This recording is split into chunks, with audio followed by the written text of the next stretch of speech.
Indonesia, jumpa lagi bareng Nia di Ngobras, ngobrol bareng Bang Aris dalam episode Q&A yang akan tayang setiap hari Rabu jam 7 malam. Untuk kepentingan terbaik anak, dukung terus Aris Merdeka Official dengan cara like, comment, share, and subscribe. Sekarang spesial banget nih, kita lagi ngikutin kegiatan Bang Aris yang ada di Bandung ya Bang ya? Betul. Cukup sibuk kegiatannya Bang Aris? Ya, kebetulan tadi baru diterima oleh Pak Kapolres dengan Kasat Reskrim untuk koordinasi kasus-kasus kejahatan yang terjadi di Soreang Bandung ini. Oke, kemarin baru dari Surabaya, dari Malang, sekarang ada di Bandung. Besok ada di mana lagi nih Bang Aris nih? Besok rencana ke Medan. Oke, ke Medan. Besok nyepi. Jadi nyepi. Untuk memberikan support kepada teman-teman yang ada di Bali ya Bang ya? Di Bali. Oke, berarti selamat nyepi buat teman-teman yang ada di Bali. Betul. Begitu. Nah, Bang, artinya di Soreang Bandung ini juga banyak terjadi kasus kekerasan terhadap anak. Betul. Dari apa yang disampaikan oleh Pak Kapolres tadi, ya walaupun beliau baru 1 bulan di sini, sebelumnya kita sudah kenal ketika beliau menjabat Kapolres Gresik ya. Tetapi untuk Kasat Reskrimnya kita sudah kenal lama, yang konsisten ya, memberikan yang terbaik bagi anak-anak, khususnya anak-anak sebagai korban, mulai dari beliau menjabat Kasat Reskrim di Polres Bogor, kemudian pindah lagi ke tempat yang lain, ketemu lagi di sini, dan beliau konsisten terhadap itu. Itulah yang sangat kita apresiasi, bukan saja kepada Pak Kapolres tapi jajarannya. Oke, artinya memang di semua tempat masih banyak kasus kekerasan terhadap anak begitu ya Bang ya? Betul, dan perlu kita support gitu ya. Seperti tadi kita mendapatkan laporan mereka bekerja cepat bagaimana mengungkap tabir anak dibunuh dimasukkan dalam karung.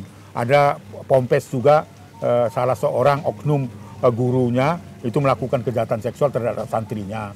Ada juga yang menawarkan keahlian mengobati anak-anak dan santrinya juga, tetapi justru tujuannya adalah untuk melakukan serangan persetubuhan dan sebagainya. Itu dilakukan banyak orang dekat dari korban-korban ini. Nah itu di situ Kasat Reskrim dengan jajarannya, Kanitnya juga untuk perlindungan perempuan dan anak memberikan perhatian. Saya kira itu yang kita berikan apresiasi tadi. Jadi bukan hanya untuk Polresta Bandung, tetapi kita akan terus wilayah Jawa Barat ini, termasuk ya Sukabumi, Kota, Cianjur, Garut, Tasik, di mana yang kita monitor banyak kasus-kasus kejahatan terhadap anak yang perlu mendapatkan dukungan semua pihak, termasuk kasus-kasus kekerasan seksual terhadap anak. Misalnya apa? Kita tentu karena kita punya perwakilan juga di Jawa Barat ini, bagaimana kasusnya Heri Wirawan misalnya, yang saat ini sudah divonis seumur hidup, dan ini merupakan sebuah peristiwa kejahatan terhadap anak yang harus menjadi tanggung jawab kita semua. Itulah harapan kita, dan itu yang kehadiran kita tadi bersama dengan Pak Kapolres Bandung di Soreang ini. Oke, banyak banget kasus-kasus kekerasan terhadap anak, dan banyak juga yang akhirnya seharusnya ini menjadi Bang? Banyak harusnya yang lebih peduli akhirnya, begitu ya. Terus lebih aware bahwa kalau kita melihat ada kekerasan di lingkungan kita juga, kita nggak bisa tinggal diem gitu. Harapan kita begitu ya. Tapi itu belum bisa terlaksana dengan baik. Karena kasus kejahatan terhadap anak atau pelanggaran terhadap anak itu belum bisa dijadikan sebagai common issue. Common issue itu isu bersama kita.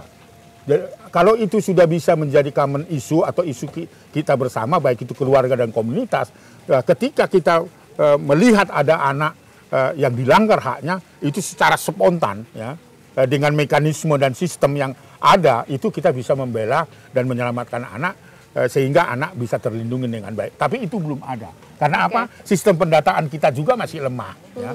Apa yang saya sampaikan tadi, ada banyak peristiwa mutilasi, misalnya terhadap anak ya, kekerasan fisik, ada juga perbudakan seks dan seterusnya, dan berbagai persoalan itu belum menjadikan isu bersama. Mekanismenya, datanya juga belum ada yang bisa digunakan sebagai gerakan untuk dimanfaatkan atau dipakai sebagai alat untuk memberikan perlindungan bagi anak. Masih belum. Ya. Masih lemah ya Bang ya? Masih sangat, bukan hanya lemah, ya memprihatinkan lah, bagaimana ya mau cerita itu nih ya. Karena tadi aja ya, kita baru datang aja di Polresta Bandung ini sudah ada 10 korban sodomi ya. Astaga. Baru aja kita datang Itu gitu. di pesantren Bang? Atau Iya, sekolah? iya, di sekolah ya. Dan makanya sebenarnya bagaimana kita saling bahu-membahu untuk memberikan perhatian terhadap anak itu. Tetapi harus punya sistem pendataan kita sehingga kita punya mekanisme perlindungan anak itu.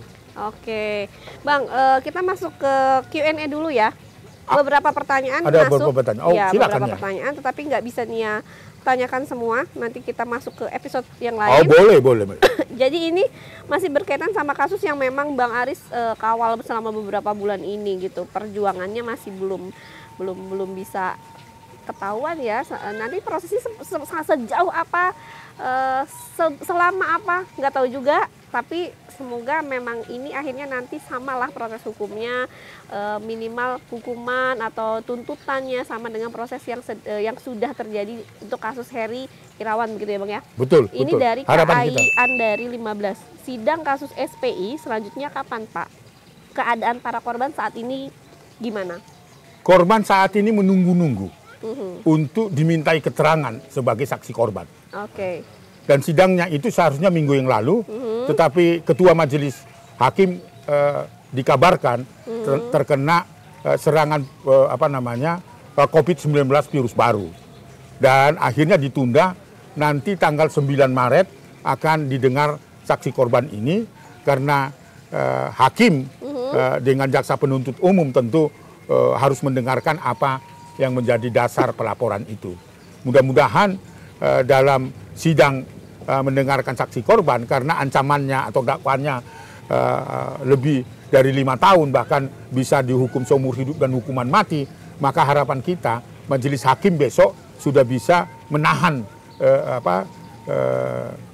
terdakwa Julianto untuk dimintai pertanggungjawaban hukumnya.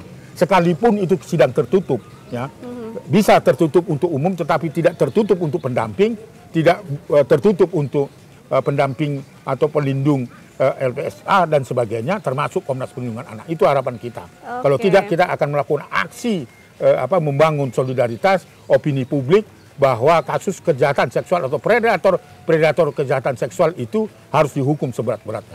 Oke, nah jadi untuk Sidangnya tanggal 9 Nah, Maret. sidang selanjutnya itu nanti tanggal 9 Maret begitu ya Bang Betul, ya. Oke, betul. untuk KAI Andari 15 mungkin nanti bisa melakukan apa ya?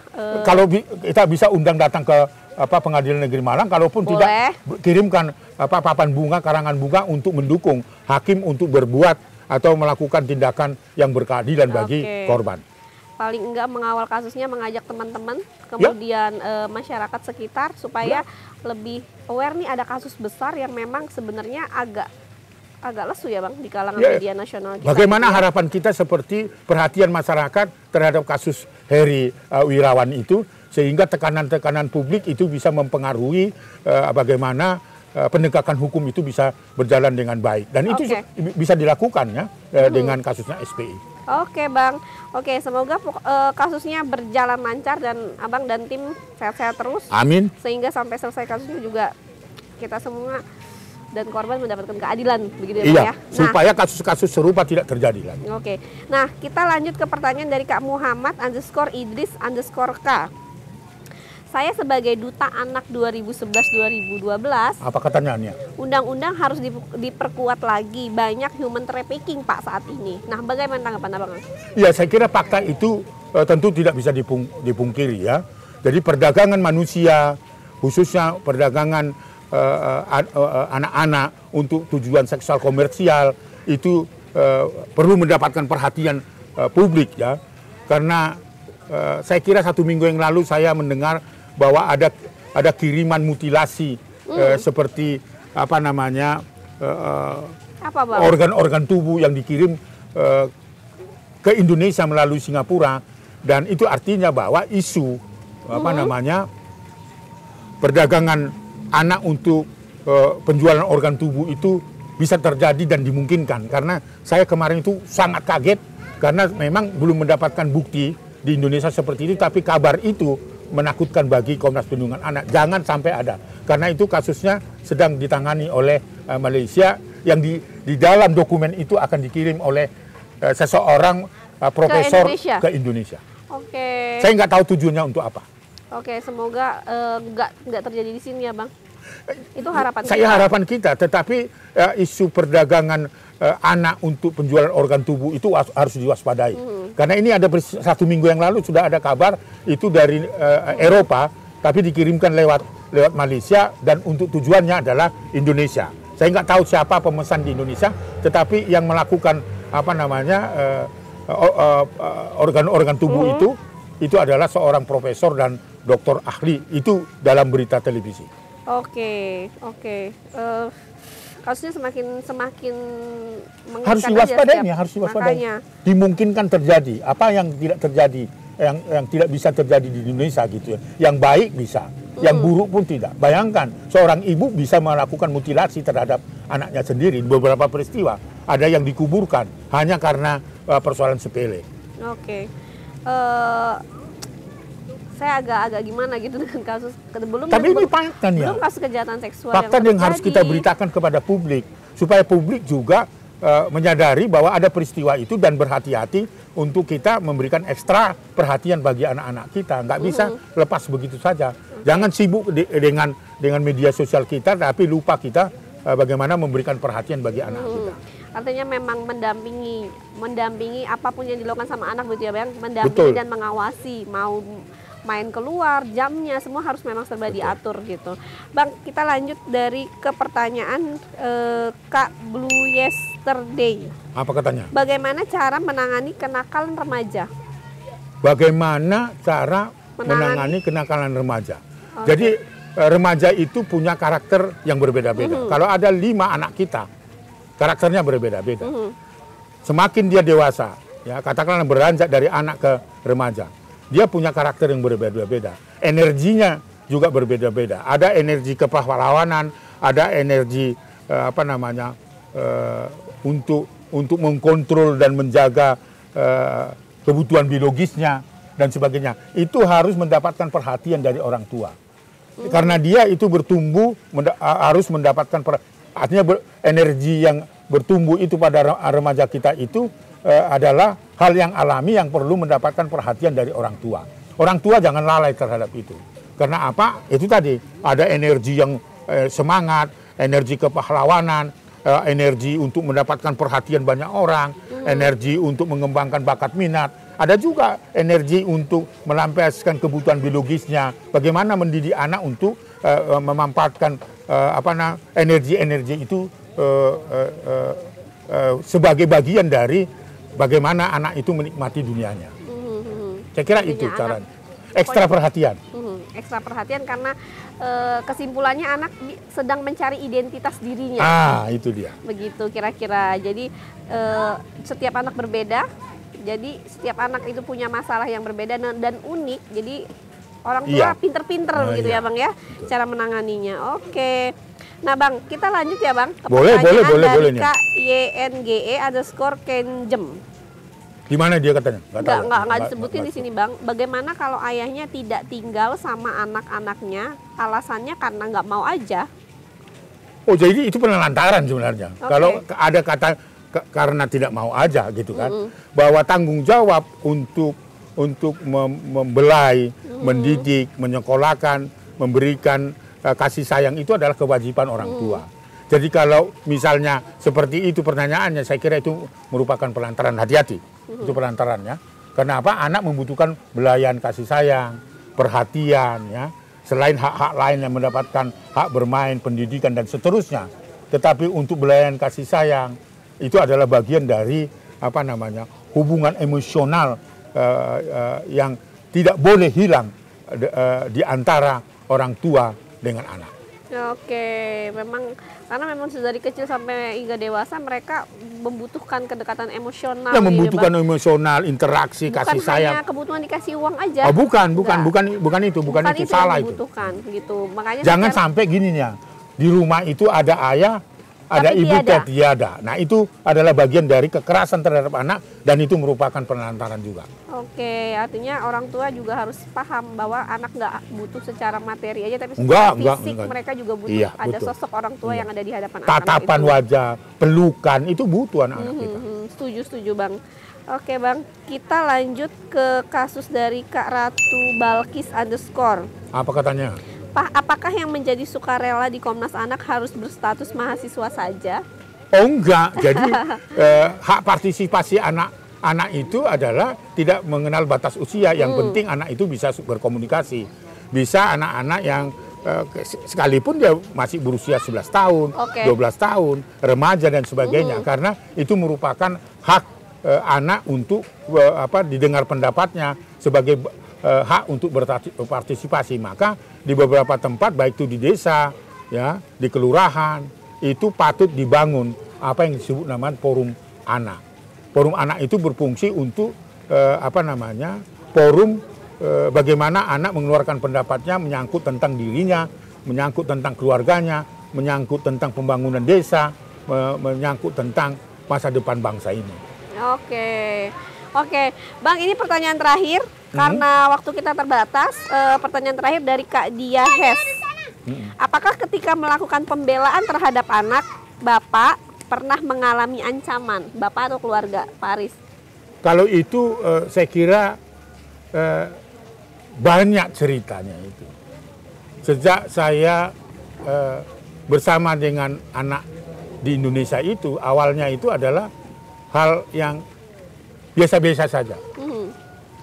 Tapi dalam perjalanannya hampir 30 tahun, bentuk-bentuk ancaman dengan berbagai bentuk itu banyak kita rasakan. Ada yang spion mobil kita dipecahkan, ada mobil kita ditendang sampai penyot itu pintunya. Bahkan 2 kali kantor Komnas Perlindungan Anak dibakar ketika sedang menangani perkara-perkara, baik itu perkara yang ada di Jakarta, perkara yang ada dengar dulu ada di Bali, dan di tempat yang lain. Jadi sudah 2 kali kantor kita mengalami dibakar dan atau terbakar, kita nggak tahu lah, karena kita sudah pasrah terhadap itu. Jadi ancamannya sudah, termasuk telepon ke rumah, ancaman-ancaman lain dalam bentuk misalnya teror dan sebagainya, itu hal biasa. Hal biasa dan itu sudah harus diterima supaya kita tidak merasa bahwa itu adalah ancaman. Oke. Apa Bang yang membuat Bang Aris kuat gitu, nggak takut gitu menghadapi, karena kan ini yang Abang bela adalah anak-anak yang nggak berdosa, anak-anak yang menjadi korban yang sebenarnya tidak punya kepentingan apapun, tetapi kebanyakan pelaku adalah mereka-mereka yang sudah dewasa, yang sudah artinya sudah punya kepentingan, sudah punya kekuasaan, materi juga. Betul. Gitu. Nah itu yang Abang lawan gitu. Apa yang membuat Abang berani kuat gitu untuk terus semangat membela anak-anak ini gitu? Pertama, saya percaya apa yang saya lakukan adalah yang baik. Oke. Yang kedua, apa yang saya lakukan itu bermanfaat bagi orang yang saya tolong. Yang ketiga adalah itu atas dasar inspirasi dari keluarga, khususnya istri. Yang terakhir, itu atas dasar doa dan kita berkeyakinan apa yang kita lakukan yang baik itu pasti mendapat jalan yang diberikan Tuhan. Amin. Itu kepercayaan itu. Sehingga saya tidak takut. Seperti kasus SPI, saya tidak akan takut. Karena apa yang saya lakukan, apa yang dilakukan oleh kawan-kawan di Komnas Perlindungan Anak adalah dengan ketulusan hati, tanpa pamrih, tanpa pamrih. Dan apapun yang terjadi, bahwa itu adalah kehendak Tuhan. Itu semangatnya. Oke, applause banget nih buat Bang Aris. Pokoknya tetap semangat ya Bang ya. Terus semangat, kita kecuali doakan dunia ini runtuh. Nah, kita doakan Bang Aris sehat-sehat terus. Amin. Semoga setiap perjalanannya selalu dilindungi oleh Tuhan. Amin. Gitu ya teman-teman ya, sahabat anak Indonesia. Karena nggak banyak orang yang sebenarnya mau konsisten untuk terus membela anak-anak di Indonesia ini gitu. Nggak banyak orang yang peka, yang mau, yang terus berjuang 30 tahun. Betul. Jangan takut, tetapi terus bergerak. Oke. Kalau bukan kita, siapa lagi? Oke Bang, seru banget nih kita ngobrol sekali ini. Makasih banyak manfaat, inspirasi yang bisa kita ambil, dan dia juga sebenarnya banyak belajar dari Bang Aris gitu. Tapi mungkin belum bisa setulus dan sekonsisten Abang gitu. Kadang-kadang masih ada perasaan-perasaan takut juga. Ya, karena kuncinya konsisten. Kuncinya konsisten dan perasaan apa ya, perasaan yang takut di dalam hati itu sebenarnya harus lebih ditanamkan lagi. Ya. Oh, supaya nih gimana caranya bisa seperti Bang Aris gitu kan. Bang, pokoknya sehat-sehat terus ya Bang ya. Amin, Oke, terima kita kasih, ketemu Nia. lagi di Ngobras selanjutnya. Betul, baik, Oke, siap. sahabat anak Indonesia, itu tadi ngobrol bareng Bang Aris dalam episode Q&A yang akan tayang setiap hari Rabu jam 7 malam. Untuk kepentingan terbaik anak, dukung terus Aris Merdeka Official dengan cara like, comment, share, and subscribe. Salam anak Indonesia. Anak terlindungi, Indonesia maju. Maju. Sampai jumpa.